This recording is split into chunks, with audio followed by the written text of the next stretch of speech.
What's going on, beautiful people? Machiavelli Mills TV, thank y'all for tuning in. I sit before y'all right now a huge fan of Deontay Wilder. I was Team Bomb Squad before his fight on Saturday. I'm still Team Bomb Squad after his loss on Saturday night. Right? That's been my boy. That's still my boy. And I'm going to keep riding with him and I'm going to keep supporting him. Been paying attention to Deontay Wilder's career very closely since 2014 when he fought his close friend Malik Scott, and I've paid attention to how he's ascended through the heavyweight ranks after earning the WBC Heavyweight Championship of the World from Bermane Stiverne in 2015. So what really drew me into Deontay was his story, the fact that he got into boxing to provide for his daughter who has a disability, which is spina bifida. What really had me respecting Deontay to the core was the fact that he never forgot where he came from. When I say that, I mean that when he became this huge public figure, he always lended his voice to black causes or issues affecting the black community, and he did it unapologetically, right? He never was afraid to do it. He never was scared that if he would speak on black issues, he would offend people or anything like that. He never was afraid of that at all. And I respected that because we always need our athletes, black athletes in prominent positions to speak out about issues affecting our communities all the time. And it is big to do that. And I always was proud that he was willing to do that because there are a lot of black athletes that get to a position of prominence and don't speak on black issues or turn it back to the black community on certain issues because they don't want to come off or rub other people the wrong way, i.e. Floyd Mayweather, right? Deontay was never that guy. So I've been supporting him for a while. However, I have been very disappointed in Deontay. I've been disappointed in Deontay's the remarks that he made following his loss on Saturday night, right? And for me, part of being a fan with somebody, I'm riding with you till the wheels fall off. You my dog, I'm riding with you. Win, lose, or draw, right? But if you're wrong, I'm gonna say that you're wrong. So Deontay has said that his costume weakened his legs. It's reported that he said that. I haven't heard his voice saying it, but it's reported that he said it's widely reported that he said his costume weakened his legs, which affected him during the fight, right? He wore a 40-pound costume, which was dope. The entrance was immaculate. That was fire, right? I got a shout out to D Smoke for him rapping to the arena. That was dope. Deontay was paying tribute to Black History Month. You see the black civil rights leaders on the screen as he was coming through with the all black. The get up, that joint was fire, right? But my thing is this: if Deontay felt like if he felt like the suit was going to, affect him in any type of way, affect him or his legs in any type of way, he should have took it off. He shouldn't have worn it if that was the case, right? Because at the end of the day, you shouldn't wear something that's going to. This is the biggest fight of his career. If it was something that was going to affect him, where he thought he was going to lose the fight or affect how he fought, he shouldn't have risked it at the end of the day. No matter what he felt like it was going to take away from his entrance or whatever, or his statement that he was making, hey, we know what you're about. We know what you stand for. Just take it off. And even if the costume did affect his legs, I believe he shouldn't have even said anything. Right? Don't even say it. You even if you knew it, don't say it. Don't say it at all. Leave it where it is. Just say, hey, Tyson Fury was the better man that night. I didn't come out on top. Unfortunately, I'm going to try to get back, go back to the drawing board, and try to come retain my belt in a rematch. That's all that should have been said. Right now, Deontay Wilder is, he's upset, right? Deontay's a very prideful man. He's hurt. He lost the belt in a big stage, but he lost the belt, something that he definitely cherished. So he's running off of emotions right now, and right now he's trying to grasp onto any reason as to why he lost, besides the fact that Tyson Fury just had a better game plan and outboxed him cleanly. He outboxed him and beat him fair and square. But Deontay is having a hard time accepting that right now because he's a prideful man. All right, he's a prideful man, and just like a lot of athletes are, they're prideful men. But Deontay is having a hard time accepting this currently, man. And I really think that before he spoke to any type of media, he should have took a few days to calm down, let off some steam, relax, and then talk to the media when after everything has died down and after you gotten all of that up out of your system, then talk to the media, because I think he would have been speaking with a clearer head. Because I think in a couple of days, Deontay Wilder is going to realize that he shouldn't have said these remarks that he came out and said. Because at the end of the day, nobody's going to care about, the costume affecting you. As I said, he made the choice to wear it. He shouldn't have wore it. And that's my dog, but I still got to just call a spade, call it how it is. He's also come out and allegedly he is splitting from Mr. Mark Breland. And I'm very saddened to hear that, man. Mark Breland seems like a very good dude. He's been with Deontay for a while, for a long time now. Not as long as JD's, but he's been in Deontay Wilder's corner for a while. And the reason why he's splitting from him is I don't even think it has anything to do with he doesn't think the corner is helping him as best as possible. I think it's due to the fact that Mark Breland threw in the towel. He feels some type of way. Deontay is a warrior. And a lot of warriors in boxing, they rather just go out on their shield. They don't like for the fight to stop at all. They like, hey, no matter what happens, don't let me, whatever happens, just let it play out. Don't try to intervene. Don't stop it at all. Let it go the full 12 rounds. One, because Deontay Wilder is a warrior and his mindset is not to quit. He's not a quitter. He's not going to give up. And two, he always feels like he's a puncher's chance away. However, in this fight, Mark Breland did what was best for Deontay Wilder, and he potentially saved Deontay Wilder's career. And who knows, saved Deontay Wilder's life for sure. Mark Breland did not have...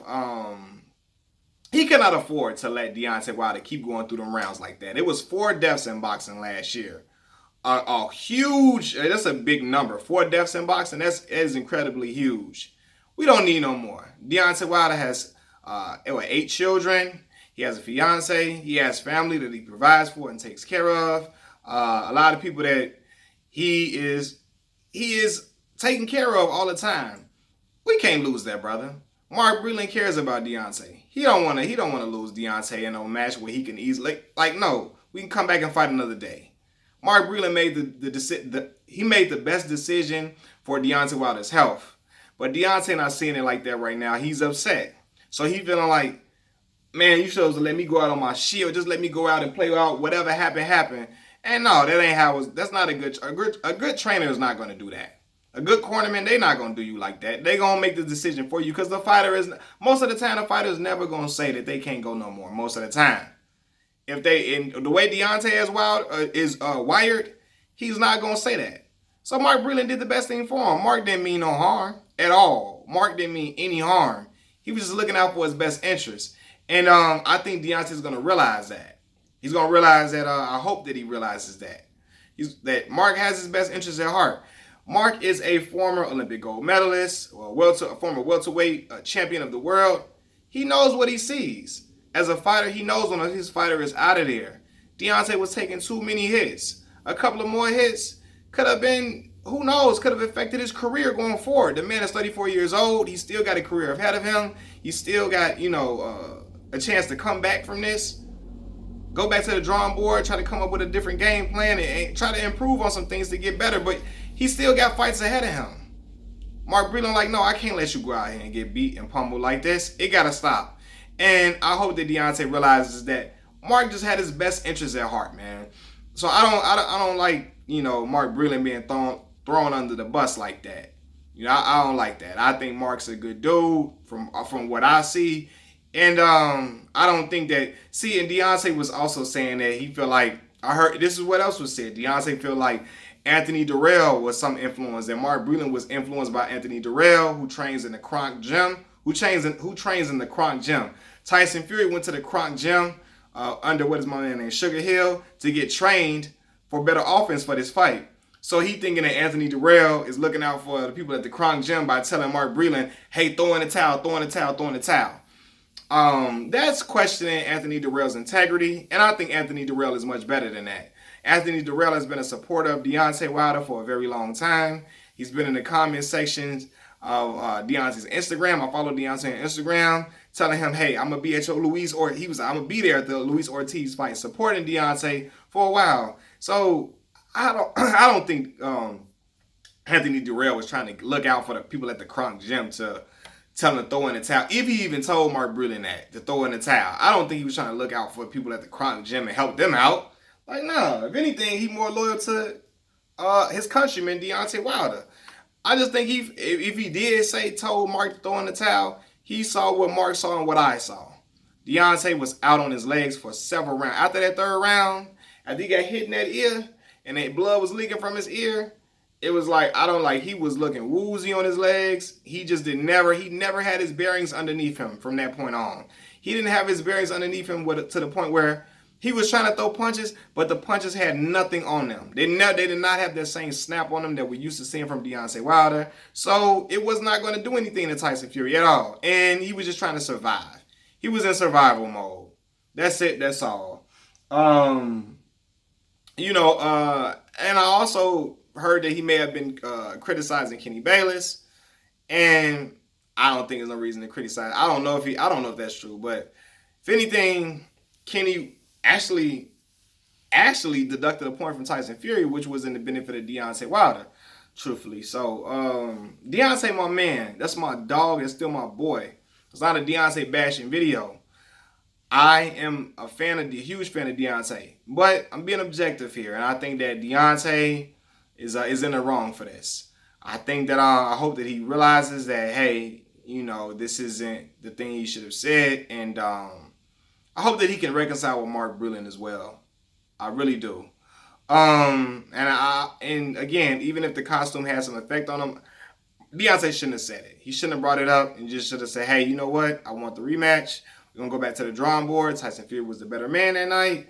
Going forward, hey, we want to fight again, and I'll be better prepared the next time around. It is what it is. Losses happen, man. Losses happen. It's about how you bounce back from those losses, though. And I'm hoping that Deontay Wilder, I believe he's going to bounce back for sure. I believe he's going to bounce back. I'm not one of these people that feel like, oh, he's done because he took an L to the best technical boxer in the heavyweight division, point blank, period. I don't think he's done, man. The type of stuff that's built into the type of stuff that Deontay is built out of, I don't think he will be a person who will be discouraged going forward. I think this will burn a different type of fuel, a different type of desire in him. And hopefully he can improve on a lot of different areas to become a better fighter ultimately. Now, I know it's late. He's 34 years old. People are like, hey, it's too late in the game to learn all these things that you can learn at 34. But hey, who's to say Tyson Fury learned a whole new game plan at the Kronk gym from Sugar Hill and the crew? Even though Tyson Fury is a better technical fighter. But hey, who's to say you can't learn some things? So, but I was disappointed in what I heard from Deontay. I know Deontay's a good dude deep down. I know a lot of people are waiting. See, and my problem is Deontay is giving fuel to the fire. He's giving ammo to a lot of people that don't like him anyway. They're just waiting to dump on him. They're just happy he lost. So I hope he can, learn I hope he can learn to be more gracious within this defeat and just learn from it, man. Just learn from it. Again, like I said before, I'm still Team Bomb Squad. I was Team Bomb Squad before the fight. I'm still Team Bomb Squad after the loss. That's still my dog, for real. But I think that he just had to just own up to the fact that he lost. Tyson Fury just outclassed him, and he was a better fighter that night. It is what it is.